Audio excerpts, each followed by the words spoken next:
sabda firman.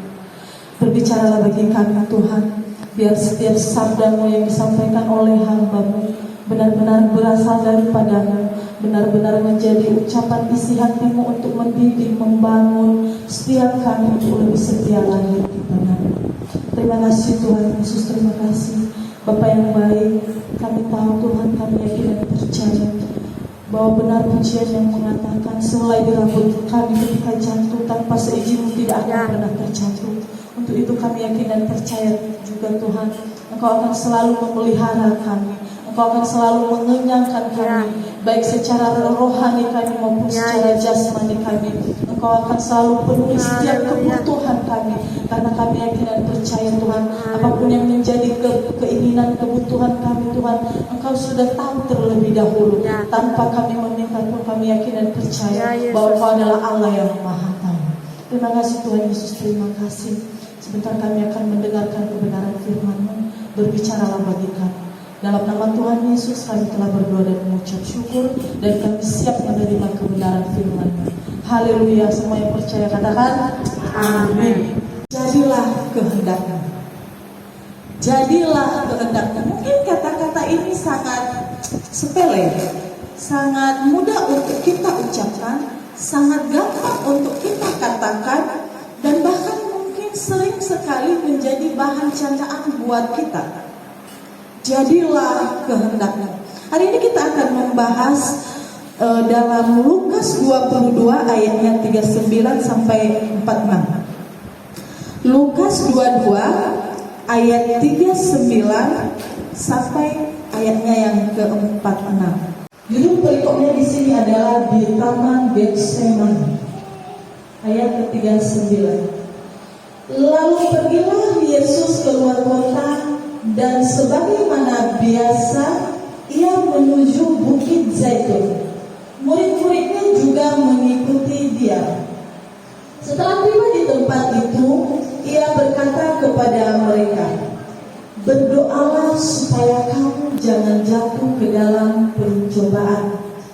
Kemudian ia menjauhkan diri dari mereka, kira-kira sepelembar batu jaraknya.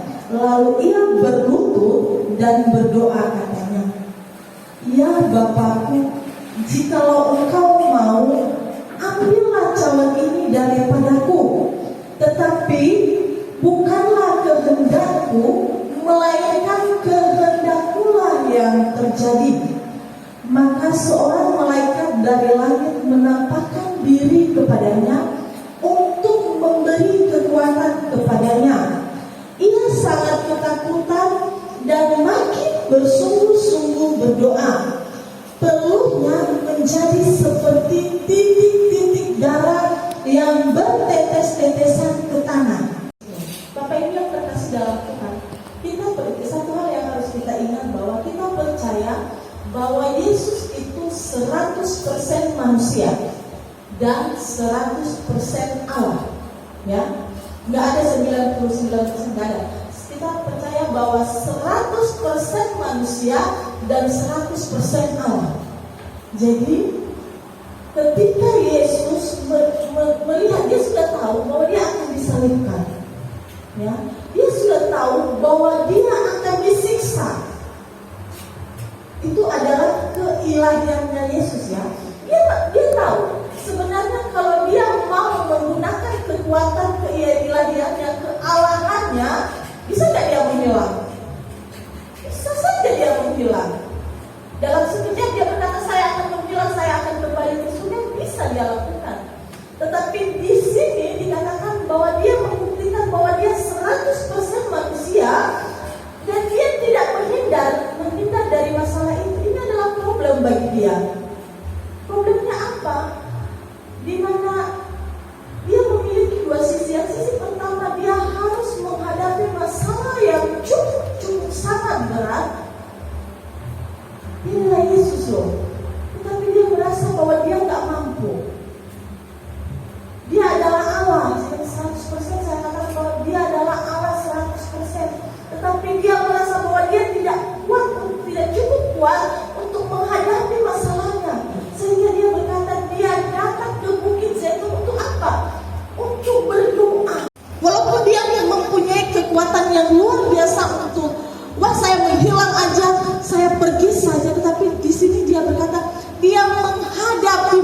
tersebut. Bapak Ibu coba bayangkan, dia sudah tahu bagaimana istilahnya dalam sinetron skenario yang akan dia hadapi. Proses penderitaan yang cukup sangat menderita yang dia hadapi. Bagaimana dia akan diambil dari Bukit Zaitun itu, lalu dia difitnah dengan hal-hal yang tidak pernah dia lakukan. Dia dituduh berdosa sementara dia tidak pernah melakukannya. Dia difitnah dengan kata-kata yang cukup menyakitkan. Lalu dia disidang, dibawa ke persidangan dengan berbagai macam para imam-imam, para hakim-hakim. Dia dituduh, difitnah, dilempar. Coba bayangkan, seorang Yesus, seorang juru selamat diperlakukan dengan cukup tidak adil oleh siapa? Oleh kita. Sekarang kita bisa berkata, saya anak Yesus, saya anak raja, saya anak yang luar biasa, saya anak yang is the best. Tetapi pernah nggak kita merenungkan pengorbanan Yesus di kayu salib seperti apa? Pengorbanannya dari di jalan ketika dia dilempar, dihina, diludahi. Pernah nggak kita merenungkan? Kita aja difitnah dengan kata-kata cuman kamu seperti ini, kita udah langsung panas. Kita baru dikata-katain seperti apa, kita udah langsung panas. Oh seperti itu, begini. Tapi ingat, kita belajar dari Yesus. Dia difitnah, dihina, diludahi, dipukul, dicambuk. Coba bayangkan bagaimana cambukan. Cambuk itu saya belajar kemarin, saya dicambuk dan cambuknya ditarik, maka dagingnya itu akan ikut ke cambuk itu. Bapak Ibu coba bayangkan, kita dicubit sedikit aja, kita langsung sakit. Bagaimana kalau kita dicambuk? Tetapi Yesus menjalani semuanya itu untuk apa? Untuk menebus saya dan saudara, supaya kita semua selamat dari kebinasaan. Untuk itu kita bersyukur punya Yesus yang luar biasa. Seringkali orang bertanya kepada saya, kenapa sih Yesus harus menjelma jadi manusia? Ini pertanyaan yang sederhana, tetapi mungkin kalau belum sungguh-sungguh itu akan dijadikan guyonan. Ya, jawabannya sebenarnya sangat singkat. Ya karena yang diselamatkan adalah saya, saudara. Kalau yang diselamatkan semut, bisa jadi Yesus akan menjelma jadi semut. Kalau yang diselamatkan pohon, mungkin bisa saja Yesus menjelma jadi pohon. Tetapi yang diselamatkan adalah saya dan saudara yang penuh dengan dosa, yang dosanya merah seperti kimisi.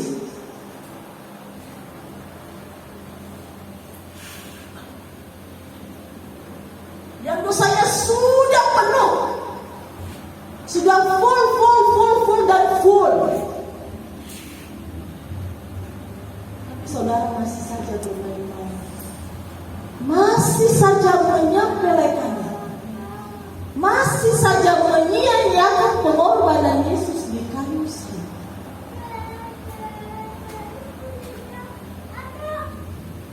Bapak Ibu yang terkasih dalam Tuhan, di sini kita belajar 9 dikatakan bahwa ketika Yesus keluar dari kota sebagaimana biasanya, artinya mereka sering berdoa ke Bukit Zaitun, bukan hanya saat itu. Di sini dikatakan sebagaimana biasanya ia menuju Bukit Zaitun. Di Matius Matius dikatakan bahwa itu adalah Getsemani, tetapi Lukas menulisnya adalah Bukit Zaitun. Di sini dikatakan bahwa murid-muridnya ikut dengan dia. Lalu di ayatnya yang ke-40 dikatakan, setelah tiba di tempat itu, ia berkata kepada mereka, berdoalah berdoalah. Tuhan mengingatkan bahwa setiap kita hendaknya berdoalah dan berjaga-jagalah. Tetapi terkadang kita santai dengan kenikmatan, kita terlena dengan kesenangan yang Tuhan berikan kepada kita. Kita terlena dengan kecukupan yang Tuhan cukupkan untuk kita. Kita terlena dengan kebiasaan-kebiasaan buruk yang tidak bisa kita tinggalkan. Dikatakan berdoalah supaya kamu jangan jatuh ke dalam pencobaan. Bapak Ibu yang terkasih dalam Tuhan, kita melihat ketika Yesus pergi, dia katakan sepelempar batu itu seperti apa sih? Tidak jauh mungkin murid-murid berada di sini, lalu Yesus berada di belakang. Jauh, mungkin bisa kita langsung melihat dan mungkin bisa kita mendengar apa itu doa Yesus. Tetapi saat itu murid-muridnya yang mereka lakukan bukan berdoa. Apa yang mereka lakukan? Mereka tidur. Mereka tidur dengan kenyamanan mereka. Kenapa? Karena mereka merasa udah tenang. Kita lihat ayat yang ke-42. Ini dikatakan bahwa Yesus berlutut. Ingat ya, di sini Yesus saja kalau berdoa berlutut. Yesus berlutut dan berdoa. Berlutut itu seperti apa? Seperti yang kita lakukan tadi mungkin. Yesus berlutut. Bayangkan seorang juru selamat, seorang Allah, seorang maharaja, dia harus berlutut untuk berdoa. Itu adalah kerendahan hati, mengajarkan kita bahwa kita tidak perlu sombong dengan tubuh kita ini. Kita tidak perlu sombong dengan apa yang kita miliki. Kita tidak perlu sombong dengan pola pikir yang sungguh-sungguh luar biasa Tuhan berikan kepada kita. Berlututlah berdoa, kata Tuhan. Di sini dikatakan, ya Bapakku, jikalau engkau mau, ambillah cawan ini daripadaku. Cawan di sini dikatakan penderitaan. Ambillah penderitaan ini daripadaku. Jikalau engkau berkehendak. Tetapi bukanlah kehendakku, melainkan kehendakmu lah yang. Dia berlutut sampai seperti apa tuh, saudara? Sampai peluhnya itu keringatnya berubah menjadi darah. Siapa di sini yang berdoa sampai peluhnya menjadi darah? Pernah mengalaminya? Gak ada yang pernah mengalami seperti itu. Sepertinya cuma Yesus saja yang mengalaminya ya. Kalau ada perlu kita melakukan penelitian. Ya di sini kita lihat bahwa ketika Yesus berdoa, dia berlutut, dia berdoa dengan sungguh-sungguh, lalu dia berkata, Tuhan, Bapa, jika engkau mau, ambillah cawan ini daripadaku. Aku sudah tidak kuat lagi, aku sudah tidak mampu lagi, cawan ini terlalu berat bagiku. Itu adalah keluhan Yesus sebagai manusia. Sebagai manusia, dia merasakan bahwa itu sungguh-sungguh sangat menderita. Lalu peluhnya berubah menjadi tetesan-tetesan darah. Saya coba bayangkan bagaimana menderitanya Yesus ya. Lalu kita sekarang bisa berkata, aku anak raja, aku anak Yesus, aku bangga. Pernah gak kita merenungi pengorbanan Yesus itu? Hari ini kita diingatkan bahwa jangan hanya bangga, tetapi taat, tunduklah kepada otoritas Tuhan, sehingga hidupmu benar-benar diberkati oleh Tuhan. Ingat, berkat Tuhan itu bukan hanya secara finansial saja, bukan hanya secara uang saja. Orang kaya berarti diberkati Tuhan? Belum tentu. Orang miskin tidak diberkati Tuhan? Belum tentu. Terkadang kita punya image, punya pola pikir hamba Tuhan itu kaya, punya mobil. Itu diberkati Tuhan karena dia setia berdoa kepada Tuhan. Halo, belum tentu. Pendeta itu kurang berdoa, kenapa? Dia cuma datang ke gereja, cuma naik angkot. Berarti dia tidak diberkati Tuhan itu. Itu firman Tuhan yang disampaikannya tidak dari Tuhan. Mulai ingat, berkat Tuhan itu tidak hanya finansial saja, tidak hanya bentuk dunia saja yang dikatakan uang. Benar, manusia butuh uang. Tetapi bukan uang yang mengatur manusia, tetapi manusialah yang mengatur uang. Amin. Kayaknya nggak ada yang setuju ya. Amin. Amin. Jangan ragu-ragu ketika mengaminkan firman Tuhan. Ketika Yesus sedang berdoa, kita melihat bagaimana sikap Yesus. Dia berdoa bukan hanya doa asal-asalan, Tuhan ambillah cawan ini daripadaku, Tuhan begini. Bukan seperti itu doa Yesus. Dia berlutut sampai seperti apa saudara? Sampai pelutnya itu keringatnya berubah menjadi darah. Siapa di sini yang berdoa sampai pelutnya menjadi darah? Pernah mengalaminya? Gak ada yang pernah mengalami seperti itu. Sepertinya cuma Yesus saja yang mengalaminya ya. Kalau ada perlu kita melakukan penelitian. Ya di sini kita lihat bahwa ketika Yesus berdoa, dia berlutut, dia berdoa dengan sungguh-sungguh, lalu dia berkata, Tuhan, Bapa, jika Engkau mau, ambillah cawan ini daripadaku. Aku sudah tidak kuat lagi, aku sudah tidak mampu lagi, cawan ini terlalu berat bagiku. Itu adalah keluhan Yesus sebagai manusia.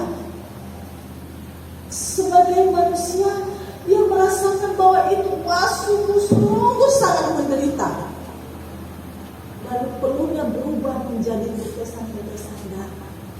Saya coba bayangkan bagaimana menderitanya Yesus ya. Lalu kita sekarang bisa berkata, aku anak raja, aku anak Yesus, aku bangga. Pernah gak kita merenungi pengorbanan Yesus itu? Hari ini kita diingatkan bahwa jangan hanya bangga, tetapi taat, tunduklah pada otoritas Tuhan, sehingga hidupmu benar-benar diberkati oleh Tuhan. Ingat, berkat Tuhan itu bukan hanya secara finansial saja, bukan hanya secara uang saja. Orang kaya berarti diberkati Tuhan? Belum tentu. Orang miskin tidak diberkati Tuhan? Belum tentu. Terkadang kita punya image, punya pola pikir, hamba Tuhan itu kaya, punya mobil. Itu diberkati Tuhan karena dia setia berdoa kepada Tuhan. Halo, belum tentu. Pendeta itu kurang berdoa, kenapa? Dia cuma datang ke gereja, cuma naik angkot. Berarti dia tidak diberkati Tuhan itu. Itu firman Tuhan yang disampaikannya tidak dari Tuhan. Mulai ingat, berkat Tuhan itu tidak hanya finansial saja, tidak hanya bentuk dunia saja yang dikatakan uang. Benar, manusia butuh uang. Tetapi bukan uang yang mengatur manusia, tetapi manusialah yang mengatur uang. Amin. Kayaknya nggak ada yang setuju ya. Amin. Amin. Jangan ragu-ragu ketika mengaminkan firman Tuhan. Kecuali kalau saya berkata di depan sini, kutukan baru jangan diaminin. Kalau firman Tuhan langsung aminin, karena itu berkat buat saudara. Amin. Ragu lagi lah. Ya, oke lah. Lanjut. Bapak Ibu yang terkasih dalam Tuhan, Yesus itu kan anak tunggal Allah. Coba bayangin, di sini Mesaya anak tunggal ya. Ya benar, bukan Mesaya yang lain juga. Mesaya adalah anak tunggal Bapak Ibu Gembala. Lalu ada firman Tuhan berkata, Mesaya harus mengalami penderitaan yang cukup sangat menderita. Lalu Mesaya berkomunikasi dengan Bapak Gembala. Papi, aku gimana ini? Tolong jemput saya sekarang juga. Aku udah gak kuat lagi. Kira-kira Bapak Gembala jemput apa enggak ya? Dijemput. Anak tunggal, jangankan disiksa, dicubit aja Mesaya itu, hati Ibu Gembala itu. Saya aja gak pernah cubit anak saya.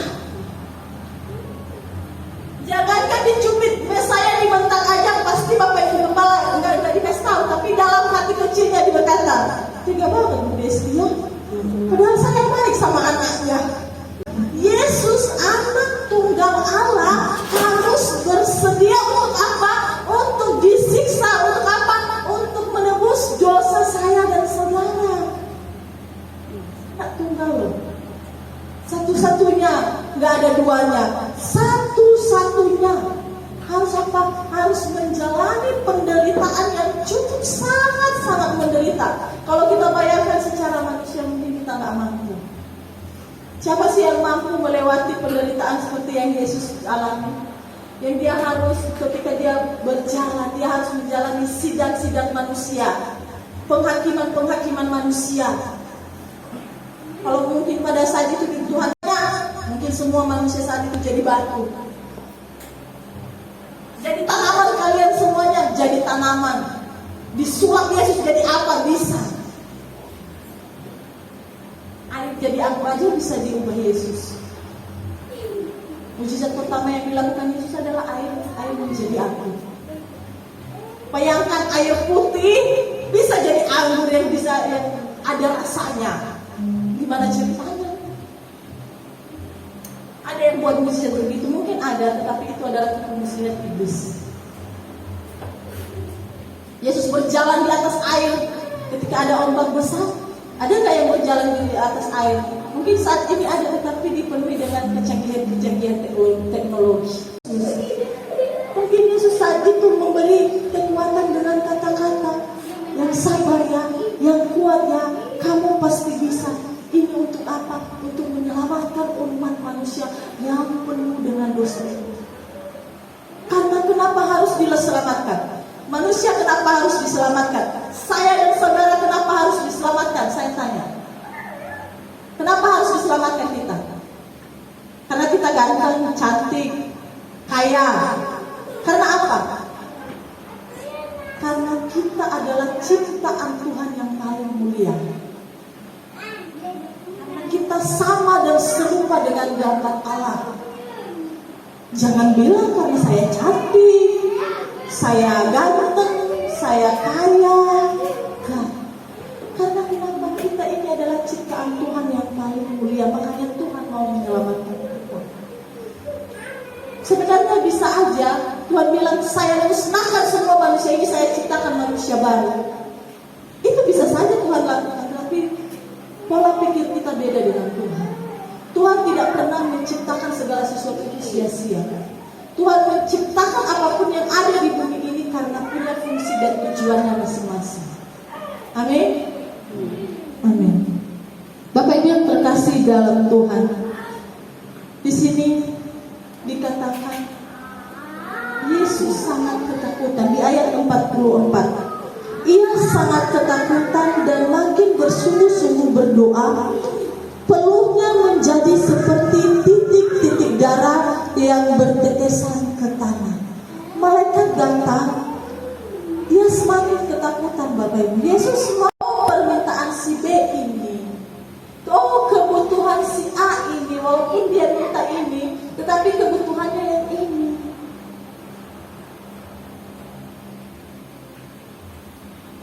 Ketika Yesus mengalami penderitaan di Taman Zaitun ini, di Bukit Zaitun ini, Yesus mengalami semuanya, saudara. Kekhawatiran, ketakutan, kecemasan, semua dialaminya. Bagaimana dia ketika turun, dia melihat murid-muridnya, dia merasa kecewa. Karena kenapa murid-muridnya bukannya berdoa malah tidur? Kecewa enggak? Kecewa. Tetapi saat itu Yesus tidak fokus terhadap itu. Di ayatnya ke-46 dikatakan, katanya kepada mereka, mengapa kamu tidur? Apakah dengan nada marah? Yesus berkata tidak. Dia tidak dengan nada marah. Dia cuma berkata, mengapa kamu tidur? Bangun dan berdoalah supaya kamu jangan jatuh ke dalam pencobaan. Hanya itu kata-kata Yesus. Bangun dan berdoalah supaya kenapa? Supaya kamu jangan jatuh ke dalam pencobaan. Banyak sekali yang berdoa asal-asalan saja. Berdoa, haleluya, berkat kerja Tuhan, berkat karya. Haleluya. Amin. Saya mau ini. Kita nggak tahu dia berdoa atau mengutu atau apa, kita nggak ngerti. Itu yang terkasih dalam Tuhan. Hari ini kita belajar bagaimana kita harus taat kepada perintah Tuhan, harus taat terhadap apa yang Tuhan perintahkan kepada kita. Terkadang ketaatan itu diuji ketika semuanya baik-baik saja. Terkadang juga ketaatan itu diuji ketika masalah sedang bertubi-tubi dalam kehidupan kita. Ketaatan, kesetiaan kita diuji ketika semua orang tidak berpihak lagi kepada kita. Atau mungkin ketaatan, kesetiaan kita itu diuji ketika kita berada di atas. Yang terkasih dalam Tuhan, hari ini kita belajar untuk lebih taat lagi kepada Tuhan, untuk lebih setia lagi kepada Tuhan. Memang benar, kecemasan sering kita alami, kekhawatiran sering kita alami, ketakutan sering kita alami. Takut inilah, takut itulah, takut. Kita masih manusia. Yesus ketika manusia, di sini kita belajar bahwa ketika Yesus menjadi manusia, dia merasakan semuanya itu. Sebelum kita rasakan, Yesus telah merasakan dahulu. Kekecewaan, dikecewakan, Tuhan Yesus sudah merasakannya. Bagaimana Yudas Iskariot mengecewakan, membuat dia. Yudas itu adalah termasuk kesengayangan Yesus, loh. Kepercayaan Yesus. Saya pikir kenapa Yudas sangat dipercaya sama Yesus, tetapi kenapa Yudas mengkhianati Yesus? Jadi Yesus sudah mengalami semuanya. Sebelum kita alami, Yesus telah mengalami semuanya. Dan saat dia disalib, dia telah menanggung semuanya itu. Amin. Sehingga kita benar-benar sekarang menjadi manusia yang luar biasa, menjadi anak-anak pilihan Tuhan. Tapi ingat, banyak anak-anak Tuhan yang terpanggil, tapi sedikit yang terpilih. Jangan sampai kita hanya terpanggil, tetapi kita tidak terpilih. Hari ini kita belajar bahwa kita bukan hanya dipanggil, tetapi Tuhan juga memilih kita menjadi anak-anak yang disayang oleh. Amin. Terima kasih. Kami akan kembali ke rumah kami. Kami akan mengakhiri ibadah ini, dan kami percaya dengan berkat-berkat Tuhan yang luar biasa saat ini, biarkan menjadi berkat untuk kemuliaan Tuhan dimanapun kami berada. Oleh karena itu, jemaat yang kekasih, arahkan hati kepada Tuhan. Ulanglah dan terimalah berkat, rahmat, anugerah, cita kasih, dan pertolongan yang sempurna dari Bapa Pencipta langit bumi dan segala isinya, yaitu Tuhan Yesus Kristus, Tuhan dan Juru Selamat dunia. Pimpinan Tuhan Roh Kudus menyertai kami saat ini sampai Maranatha, Tuhan Yesus datang kedua kali. Bapa, terima kasih. Bapa, terima kasih.